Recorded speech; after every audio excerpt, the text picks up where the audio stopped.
ng bayan, maasahan anumang panahon.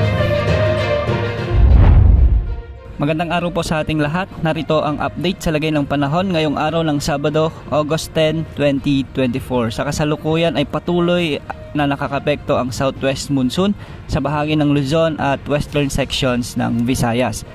Dahil nga sa habagat, asahan ng maulap na kalangitan na may mga kalat-kalat na pag-ulan at pagkidlat pagkulog sa bahagi ng La Union, Pangasinan at Ilocos Sur, Zambales at Bataan. Posible ang pagbaha at pagguho ng lupa dahil sa kung minsan ay may mga katamtaman hanggang sa malalakas na pagbuhos ng ulan.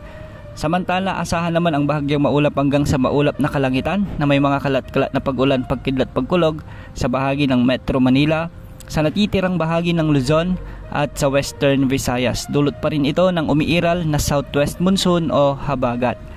Samantalang sa natitirang bahagi ng bansa, asahan ang bahagyang maulap hanggang sa maulap na kalangitan at may mga isolated rain showers din at thunderstorms. Dulot naman ito ng mga localized thunderstorms. Posible pa rin ang mga pagbaha o pagguho ng lupa, lalo na kung minsan ay may mga severe thunderstorms. Dahil pa rin sa localized thunderstorms, asahan pa rin ang mga maulap hanggang sa kung minsan ay may mahihinang pag-ulan sa bahagi ng Eastern Visayas, sa bahagi ng Cebu Province, sa may Romblon, sa may Masbate at ilang bahagi ng Bohol.